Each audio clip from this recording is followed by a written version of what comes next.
നമസ്കാരം, ഞാൻ Sajeesh Govindan. Driving related ആയ ഒരുപാട് വീഡിയോസ് ഞാൻ അപ്ലോഡ് ചെയ്തിട്ടുണ്ട്. അതൊക്കെ നിങ്ങൾക്ക് ഉപകാരപ്പെട്ടു എന്ന് പറഞ്ഞാൽ വളരെ സന്തോഷം. ഞാൻ പലപ്പോഴായിട്ട് പറയാറുള്ളത്, ഞാൻ പല സബ്ജക്റ്റിലും വീഡിയോ ചെയ്യാറുണ്ട്. യോഗ റിലേറ്റഡ് വീഡിയോസ് ഒക്കെ ചെയ്തിട്ടുണ്ട്. മെഡിറ്റേഷൻ ടെക്നിക്കുകളൊക്കെ അത്തരം വീഡിയോസിൽ ഉൾപ്പെടുത്തിയിട്ടുണ്ട്. അപ്പോൾ നിങ്ങൾ അതൊക്കെ കണ്ട് മനസ്സിലാക്കുക. അതൊക്കെ നിങ്ങൾക്ക് ഡ്രൈവിങ്ങിൽ ഉപകാരപ്പെടും. പല ആളുകളും പ്രാക്ടീസ് ചെയ്തിട്ട് നല്ല രീതിയിൽ ഉപകാരപ്പെട്ടിട്ടുണ്ട് എന്ന് പറഞ്ഞു. എന്തായാലും നിങ്ങളെ ഫീഡ്ബാക്ക് ഒക്കെ അറിയുമ്പോൾ വളരെ സന്തോഷം. ഇന്ന് പറയുന്നത് വളരെ ഇമ്പോർട്ടൻ്റ് ആയ ഒരു കാര്യത്തെ പറ്റിയിട്ടാണ്. ഞാൻ സാധാരണ വീഡിയോ ചെയ്യുന്ന സമയത്ത് ഒരിക്കലും എൻ്റെ ചാനൽ ഫോളോ ചെയ്യണമെന്നോ അല്ലെങ്കിൽ സബ്സ്ക്രൈബ് ചെയ്യണമെന്നോ ഒന്നും പറയാറില്ല, അല്ലെങ്കിൽ നിങ്ങൾ ഷെയർ ചെയ്യണമെന്നൊന്നും ഞാൻ സാധാരണ പറയാറില്ല. എന്നാൽ ഞാൻ ഇന്ന് പറയുകയാണ്, ഇത്തരം വീഡിയോസൊക്കെ നിങ്ങൾ മാക്സിമം ഷെയർ ചെയ്ത് എല്ലാവരിലേക്ക് എത്തിക്കണം. കാരണം എന്താണെന്ന് വെച്ച് കഴിഞ്ഞാൽ, നമ്മൾ ഡ്രൈവ് ചെയ്യുന്ന സമയത്ത് നമ്മൾ മാത്രം ശ്രദ്ധിച്ചു കഴിഞ്ഞാൽ പോരാ. എതിരെ വരുന്ന ആളുകളൊക്കെ നല്ല രീതിയിൽ ഡ്രൈവ് ചെയ്യാൻ പഠിച്ചിരിക്കണം. ഇല്ലെങ്കിൽ ആക്സിഡന്റ് ഉണ്ടാവും. നിങ്ങൾ നല്ല രീതിയിൽ ഡ്രൈവ് ചെയ്തു എന്ന് പറഞ്ഞുകൊണ്ട് കാര്യമില്ല. ഓപ്പോസിറ്റ് വരുന്ന വണ്ടികളും അല്ലെങ്കിൽ റോഡിലെ മറ്റു വാഹനങ്ങളും വളരെ കൃത്യമായിട്ട് ശ്രദ്ധിച്ച് ഡ്രൈവ് ചെയ്താൽ മാത്രമേ, അല്ലെങ്കിൽ കാര്യങ്ങൾ പഠിച്ച് ഡ്രൈവ് ചെയ്താൽ മാത്രമേ ആക്സിഡന്റ് ഇല്ലാതിരിക്കുകയുള്ളൂ. അതുകൊണ്ട് തന്നെ ഡ്രൈവിംഗ് റിലേറ്റഡ് ആയിട്ടുള്ള വീഡിയോസ് ഒക്കെ ഞാൻ അപ്ലോഡ് ചെയ്യുന്ന സമയത്ത് നിങ്ങൾ മാക്സിമം ഷെയർ ചെയ്ത് എല്ലാവരിലേക്കും എത്തിക്കാൻ വേണ്ടിയിട്ട് നോക്കുക. ഞാനിപ്പോൾ എറണാകുളത്താണ് കഴിഞ്ഞ ഒരു മാസമായിട്ട് താമസം. ഇവിടെ കുറേ വർക്കുകളൊക്കെ ഇങ്ങനെ നടന്നു വരികയാണ്. ആർട്ട് ഓഫ് ഡ്രൈവിങ്ങിന്റെ ക്ലാസ്സുകളൊക്കെ ഇവിടെ നടക്കുന്നുണ്ട്. അപ്പോൾ ഒരാഴ്ച മുന്നേ ഇവിടെ എറണാകുളത്ത് വെച്ച് ഒരു ആക്സിഡന്റ് നടന്നിരുന്നു. അങ്ങനെ ഞാനിങ്ങനെ റോഡിലൂടെ പോകുന്ന സമയത്ത് കാർ ആക്സിഡന്റ് കണ്ടു. അപ്പോൾ ആക്സിഡന്റ് കഴിഞ്ഞിട്ട് ഏകദേശം ഒരു 5 മിനിറ്റ് ആയ ശേഷമാണ് ഞാൻ അവിടത്തേക്ക് എത്തുന്നത്.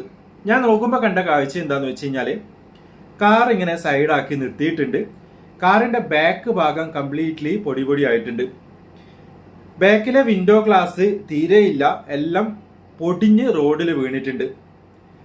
ഞാൻ ചുറ്റും നടന്നു നോക്കി കാറിന്റെ ചുറ്റും. അപ്പോൾ വേറെ സ്ഥലത്തൊന്നും യാതൊരു പ്രശ്നവുമില്ല, കാറിന്റെ ബാക്കിൽ മാത്രമാണ് പ്രശ്നം. കാറിൽ നിറയെ ആളുകളൊക്കെ ഉണ്ടായിരുന്നു. അവരൊക്കെ സൈഡിൽ ഇങ്ങനെ മാറി ഇറങ്ങി നിന്നിട്ടുണ്ട്. ഞാനൊന്ന് ചുറ്റും നോക്കി, കാര്യങ്ങൾ ജസ്റ്റ് ഒന്ന് നോക്കി, അവിടെയുള്ള ആളുകളോടൊക്കെ ഒന്ന് ജസ്റ്റ് സംസാരിച്ച് ഞാൻ അവിടുന്ന് പോയി. ഒരു 5 മിനിറ്റ് കഴിഞ്ഞു.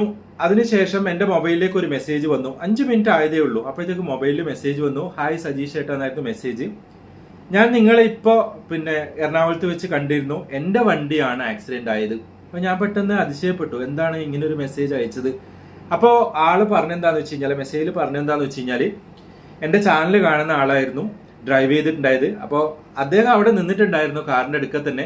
പക്ഷെ പെട്ടെന്ന് ഈ ഒരു ആക്സിഡന്റ് ആയ പരിഭ്രമത്തിൽ എന്നോട് സംസാരിക്കാൻ വേണ്ടി പറ്റിയില്ല. ഞാൻ അവിടെ നിന്നും കാറിനെ നോക്കുന്നതൊക്കെ ആള് കണ്ടിരുന്നു എന്നാണ് പറഞ്ഞത്. പിന്നീട് ഞങ്ങൾ ചാറ്റ് ചെയ്തു, കാര്യങ്ങളൊക്കെ മനസ്സിലാക്കി എങ്ങനെയാണ് ആക്സിഡന്റ് ഉണ്ടായതെന്ന്. അപ്പൊ നിങ്ങളത് മനസ്സിലാക്കണം, ഈ ആക്സിഡന്റ് എങ്ങനെ ഉണ്ടായിരുന്നു. പറയുന്നത് കേൾക്കുമ്പോൾ ഇപ്പോൾ എല്ലാവർക്കും ഏകദേശമൊക്കെ പിടികിട്ടിട്ടുണ്ടാവും ബാക്കിൽ നിന്ന് ഇടിച്ചതായിരിക്കുന്നു. എന്നാൽ എങ്ങനെ ആ ആക്സിഡന്റ് ശരിക്കും നടന്നു, ബാക്കിൽ നിന്ന് ഇടിച്ചത് എന്തുകൊണ്ടാണ്, അവിടെയാണ് യഥാർത്ഥ പോയിന്റ് ഉള്ളത്. സംഭവം ഇങ്ങനെയായിരുന്നു. ഇറക്കത്തിലൂടെ വണ്ടി ഇങ്ങനെ വരികയായിരുന്നു. കാർ ഇങ്ങനെ ഡ്രൈവ് ചെയ്ത് വന്നു, ഒരു ടൗണിലേക്ക് എത്താനായി. ആ ഒരു സമയത്ത് തൊട്ട് മുന്നിലുള്ള ഒരു ഓട്ടോ, ഈ കാറിന് മുന്നിലുള്ള ഒരു ഓട്ടോ ഇൻഡിക്കേറ്റർ ഒന്നും ഇടാതെ, ഇൻഡിക്കേറ്റർ ഓൺ ചെയ്യാതെ പെട്ടെന്ന് സൈഡിലേക്ക് ടേൺ ആയി. ടേൺ ചെയ്യുന്ന സമയത്ത് സ്വാഭാവികമായിട്ടും മെല്ലെ ടേൺ ചെയ്യുമ്പോൾ ബാക്കിൽ വരുന്ന കാർ എന്ത് ചെയ്യും, ബ്രേക്ക് ചെയ്യും അല്ലേ.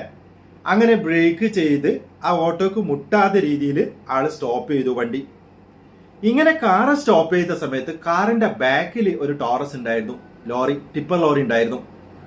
ലോറി വന്നിട്ട് എന്ത് ചെയ്തു, കാറിന്റെ ബാക്കിൽ ഇടിച്ചു, കംപ്ലീറ്റ്ലി ബാക്ക് പോയി. ഇതാണ് ആക്ച്വലി അവിടെ സംഭവം നടന്നത്. ഇത് കേൾക്കുന്ന സമയത്ത് നിങ്ങൾ ആരെയാണ് ഇവിടെ കുറ്റക്കാരനായിട്ട് കാണുക? നിങ്ങൾ ഒരു കാര്യം മനസ്സിലാക്കണം, ഏറ്റവും മുമ്പിൽ പോയ ഓട്ടോ ഉണ്ടല്ലോ, തിരിഞ്ഞ് കൂളായിട്ട് അവിടെ നിന്നും പോവുകയും ചെയ്തു. വളരെ കൂളായിട്ട് പോയി. ആളെ പിന്നെ കണ്ടിട്ടേ ഇല്ല എന്നാ പറഞ്ഞത്. അവിടേക്ക് അന്വേഷിച്ച് നോക്കുമ്പോൾ ഒന്നും ആ ഓട്ടോക്കാരനെ കണ്ടിട്ടേ ഇല്ല. നമ്പർ നോട്ട് ചെയ്യാനോ കാര്യങ്ങളൊന്നും ഈ പരിഭ്രമത്തിൽ ആൾക്ക് പറ്റിയിട്ടുണ്ടായില്ല. ഇത് കേസും കാര്യങ്ങളൊക്കെ ആയിട്ടുണ്ട്. പിന്നെ ബാക്കിൽ ലോറി ഇടിച്ചു എന്ന് പറഞ്ഞ കേസാണ് ശരിക്കും വന്നത്. എന്നാൽ നിങ്ങൾ ആലോചിച്ച് നോക്കുക, ശരിക്കും ആരാണ് ഇവിടെ കുറ്റക്കാരൻ? ഇവിടെ നമുക്ക് പലതരത്തിൽ പറയാൻ കഴിയും. ഒന്ന്, ഓട്ടോ ചെയ്തത് വളരെയധികം തെറ്റാണ് അല്ലെ. ഒരു ഇൻഡിക്കേറ്റർ പോലും കൊടുക്കാതെ ഒരു സൈഡിലേക്ക് ടേൺ ചെയ്തു, അത് വലിയ തെറ്റാണ് ആ ചെയ്തത്. അങ്ങനെ ചെയ്യുന്ന സമയത്ത് സ്വാഭാവികമായിട്ടും ബാക്കിലെ വണ്ടി ബ്രേക്ക് ചെയ്യേണ്ടി വരും അല്ലെ. ബാക്കിലെ വണ്ടി ബ്രേക്ക് ചെയ്ത് കിട്ടിയില്ലെങ്കിൽ ചിലപ്പോൾ ആ ഓട്ടോനെ കാറ് ഇടിച്ചേനെ. ബ്രേക്ക് ചെയ്തതുകൊണ്ട് അതൊഴിവായി. പക്ഷേ കാറിന്റെ ബാക്കിൽ വന്ന ലോറിയോ അതിന് ബ്രേക്ക് കിട്ടിയില്ല. അപ്പോൾ അത് കൊണ്ടുപോയി ഈ വണ്ടിക്ക് ഇടിച്ചു. നിങ്ങളെ മനസ്സിലാക്കേണ്ട കാര്യം, നമ്മളെ റോഡിലൂടെ ഡ്രൈവ് ചെയ്യുന്ന സമയത്ത് ഇൻഡിക്കേറ്റർ കൃത്യമായി ഇട്ടിരിക്കണം. ടേൺ ചെയ്യുമ്പോൾ ടേൺ ചെയ്യുന്ന ആ ഒരു സ്പോട്ടിന് ഇൻഡിക്കേറ്റർ ഇടുകയല്ല, ടേൺ ചെയ്യുന്ന ആ ഒരു സമയത്ത് ഇൻഡിക്കേറ്റർ ഇട്ട് ടേൺ ചെയ്യുകയല്ല വേണ്ടത്. ടേൺ ചെയ്യേണ്ട സ്ഥലത്ത് നിന്ന് ഏകദേശം ഒരു 10 മീറ്റർ മുന്നേയെങ്കിലും നിങ്ങൾ ഇൻഡിക്കേറ്റർ ഇട്ടിരിക്കണം. അതിലൊരു 15 ആയാലും കുഴപ്പമൊന്നുമില്ല, അത്ര മുന്നേ ഇൻഡിക്കേറ്റർ ഇട്ടിരിക്കണം മെല്ലെ പോകുന്ന സമയത്ത്. ഇനി ഹൈവേയിലൊക്കെ ആണെന്നുണ്ടെങ്കിൽ ഒരു 50 മീറ്റർ മുന്നേ നിങ്ങൾ ഇൻഡിക്കേറ്റർ ഇട്ട് കൊടുക്കുന്നതായിരിക്കും, ഇൻഡിക്കേറ്റർ ഓൺ ചെയ്ത് വെക്കുന്നതായിരിക്കും ഏറ്റവും നല്ലത്. ഇങ്ങനെ ഓൺ ചെയ്തിട്ട് മാത്രമേ ടേൺ ചെയ്യാൻ വേണ്ടിയിട്ട് പാടുള്ളൂ.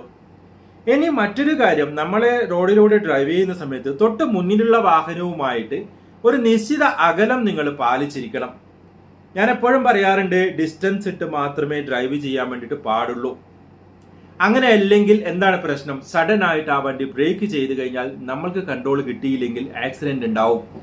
അപ്പോൾ മനസ്സിലാക്കുക, എപ്പോഴും ഒരു ഡിസ്റ്റൻസ് മെയിൻറ്റെയിൻ ചെയ്തിട്ട് റോഡിലൂടെ പോവുക തൊട്ട് മുന്നിലുള്ള വണ്ടിയുമായിട്ട്. അപ്പോൾ ഇത് മനസ്സിലാക്കാതെ അടുപ്പിച്ച് പോയി കഴിഞ്ഞാൽ ഈ ഒരു പ്രശ്നം ഉണ്ടാവും. സ്പീഡിൽ പോകുന്ന സമയത്ത് കൂടുതൽ ഡിസ്റ്റൻസ് മെയിൻറ്റെയിൻ ചെയ്യാൻ വേണ്ടിയിട്ട് നോക്കുക. കാരണം എന്താണ്, പെട്ടെന്ന് മുമ്പിലെ വണ്ടി ബ്രേക്ക് ചെയ്ത് കഴിഞ്ഞാൽ നമ്മളുടെ വണ്ടി കൺട്രോൾ ചെയ്യാൻ പറ്റിയില്ലെങ്കിലോ, ഇത് നിങ്ങൾ മനസ്സിലാക്കുക. ഇവിടെ ശരിക്കും ആരാണ് തെറ്റുകാരൻ എന്നൊക്കെ നിങ്ങൾ തീരുമാനിക്കുക. നിങ്ങൾക്കിപ്പോൾ കാര്യങ്ങൾ മനസ്സിലായില്ലേ? ശരിക്കും കാര്യങ്ങൾ മനസ്സിലായിട്ടുണ്ടാവുമെന്ന് വിചാരിക്കുന്നു. ഇത്തരം വീഡിയോസ് ഒക്കെ നിങ്ങൾ മാക്സിമം ഷെയർ ചെയ്ത് എല്ലാവരിലേക്കും എത്തിക്കുക. ഇനി ഒരു കാര്യം കൂടി ഞാൻ പറഞ്ഞോട്ടെ, നമ്മൾ എമർജൻസി ആയിട്ട് എവിടെയെങ്കിലും ബ്രേക്ക് ചെയ്യുന്ന സമയത്ത് ഹസാർഡ് ലൈറ്റ് ഒന്ന് ഓൺ ചെയ്യാൻ വേണ്ടി ശ്രദ്ധിക്കുക. എവിടെയാണ് ഹസാർഡ് ലൈറ്റിന്റെ സ്വിച്ച് എന്നൊക്കെ നോക്കി വെക്കുക.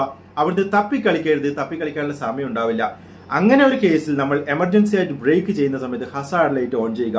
അങ്ങനെ ഓൺ ചെയ്ത് കഴിഞ്ഞാൽ തൊട്ട് ബാക്കിലുള്ള വണ്ടിക്ക് കൃത്യമായിട്ട് നിങ്ങളെ ശ്രദ്ധിക്കാൻ വേണ്ടിയിട്ട് കഴിയും, അല്ലെങ്കിൽ മനസ്സിലാക്കാൻ വേണ്ടിയിട്ട് കഴിയും. ദയവ് ചെയ്ത് എല്ലാവരും ഈ കാര്യങ്ങൾ മനസ്സിലാക്കുക. ഇനിയൊരു ആക്സിഡന്റ് ഇങ്ങനെ ഉണ്ടാവാതിരിക്കട്ടെ. ബാക്കിൽ വന്ന് ഇടിച്ചു കഴിഞ്ഞാൽ വലിയ ആക്സിഡന്റ് ഒക്കെയാണ് ഉണ്ടാവുക. ഞാൻ ഇതിനു മുമ്പ് ഇതേപോലെയുള്ള ഒരു സംഭവം റിപ്പോർട്ട് ചെയ്തിരുന്നു. കാര്യങ്ങൾ നിങ്ങൾക്ക് മനസ്സിലായിട്ടുണ്ടാവുമെന്ന് വിചാരിക്കുന്നു. വീണ്ടും മറ്റൊരു ബ്ലോഗിൽ കണ്ടുമുട്ടാമെന്ന ശുഭപ്രതീക്ഷയോടെ ഞാൻ സജീഷ് ഗോവിന്ദൻ. താങ്ക്